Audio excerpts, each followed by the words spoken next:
देश के 5 राज्यों में चुनाव खत्म होते ही एलपीजी, पेट्रोल, डीजल, सीएनजी के दाम तेजी से बढ़ रहे हैं।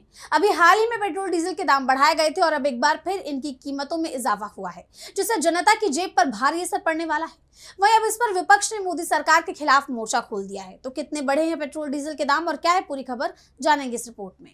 पेट्रोल डीजल के दाम एक बार फिर बढ़े हैं। सरकारी तेल कंपनियों ने एक बार फिर पेट्रोल और डीजल के दाम बढ़ा दिए हैं। दाम में करीब 1 रुपए लीटर की बढ़ोतरी की गई है। वहीं ये बढ़ोतरी 19 मई की सुबह 6 बजे से लागू भी हो गई।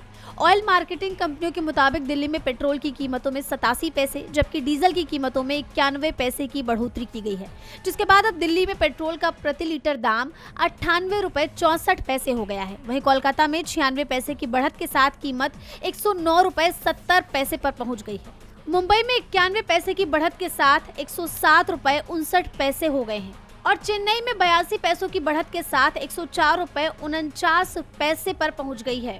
इस तरह 5 दिन में दूसरी बार पेट्रोल और डीजल की कीमतों में बढ़ोतरी की गई है। आपको याद होगा कि अभी हाल ही में यानी 15 मई को भी पेट्रोल और डीजल की कीमतों में प्रति लीटर 3 से 3 रुपए 14 पैसे की बढ़ोतरी की गई थी। यही नहीं बल्कि 15 मई से तो सीएनजी के दाम 2 बार बढ़ चुके हैं। वहीं पेट्रोल डीजल के दाम बढ़ने से जनता पर आर्थिक बोझ बढ़ना तय है। देश में लगातार बढ़ रही इस महंगाई पर विपक्ष ने एक बार फिर मोदी सरकार को घेरा है। कांग्रेस पार्टी ने मोदी सरकार पर निशाना साधते हुए एक्स पर पोस्ट किया कि जनता पर महंगाई मैन मोदी का हंटर फिर चला। पेट्रोल डीजल 90 पैसे महंगा कर दिया गया। मोदी ने पिछले 4 दिन में 4 रुपए बढ़ा दिए। इस बढ़ोतरी के साथ देश में पेट्रोल 109 रुपए और डीजल 96 रुपए पहुंच गया। ये तो बस शुरुआत है। महंगाई मैन अभी और वसूली करेगा क्योंकि चुनाव खत्म हो गए हैं। जैसा आप जानते हैं कि विपक्ष विधानसभा चुनाव के वक्त से ये दावा कर रहा था कि चुनाव खत्म होते ही महंगाई बढ़ जाएगी और हुआ भी ऐसा ही। 4 मई को चुनाव के नतीजे और 15 मई को ही पेट्रोल, डीजल और सीएनजी के दाम बढ़ गए।